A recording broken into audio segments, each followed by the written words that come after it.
हमने कृष्ण से कुछ नहीं सीखा, हमने राम से कुछ नहीं सीखा। राम कौन सा पिस्टल लेके सबको मारते घूम रहे हैं, हाथ जोड़ रहे हैं समंदर को। राम समंदर को हाथ जोड़ रहे हैं, भगवान है, इसीलिए भगवान है ना। समंदर सामने पड़ गया। लक्ष्मण जी थोड़ा सा है पूर्वांचल टाइप के, वो है, उनके अंदर अदा है पूर्वांचल वाली। कह रहे भैया आप बाहुबली हैं, आप हाथ जोड़ रहे हैं इसको, लेकिन राम भगवान है ना, मर्यादा पुरुषोत्तम है, तो हाथ जोड़ते हैं समंदर को कि भैया चाचा हमको रास्ता दे दो। समंदर की अपनी मजबूरियां थी, नहीं दे पाया बेचारा।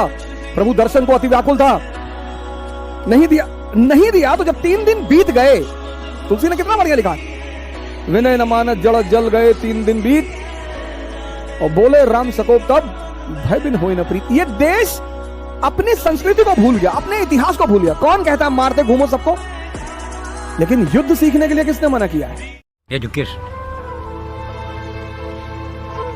Education is not the amount of information that is put in the human brain. It must have man-making, character-making, and life-building accumulation of ideas. Then only by means of that education something can be gained in the world. Most probably, students are totally ignorant about what is real education. जो लोग भावुक होते हैं ना, उनमें उत्तेजना होती है, और बॉस बहुत भावुक है। और भावुकता एक कमजोरी है। भावुकता और उत्तेजना का बड़ा गहरा संबंध है। और सुभाष चंद्र बोस बहुत भावुक है। अब यह हुआ कि किसकी पॉलिसी अपनाई जाएगी, तो बोले जिसका प्रेसिडेंट उसकी पॉलिसी। त्रिपुरी सेशन, सुभाष चंद्र बोस ने कहा हम लड़ रहे हैं चुनाव। 1939 में उस आदमी की हिंदुस्तान में इतनी हैसियत थी, बस इसी बात से उसका अंदाजा लगाया जा सकता है कि उस आदमी के खिलाफ इलेक्शन लड़ने को कोई तैयार नहीं था। Self made man. Nehru ji का एक प्लस पॉइंट था, उनके पीछे एक लेगेसी थी, फादर की बैकिंग थी।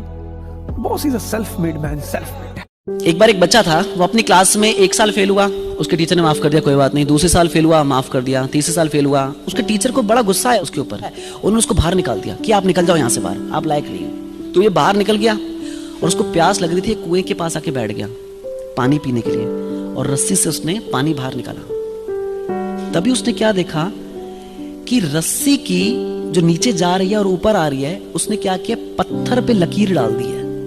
तो उसको समझ आया उस मार्क को देखकर कि रस्सी कमजोर होती है, पत्थर मजबूत होता है, लेकिन कमजोर रस्सी रेगुलर काटती गई। उसने क्या किया, मजबूत पत्थर को काट दिया। तो नेगेटिव थिंकिंग बिल्कुल वैसे ही है। हमारी भक्ति पत्थर जितनी मजबूत क्यों ना हो, ये निकल निकल के उसको काट देगी। इसके बाद यही व्यक्ति जो था, ये वापस गया अपने गुरुकुल में और उन्होंने रिक्वेस्ट की कि प्लीज सर एक मौका और दे दीजिए मुझे।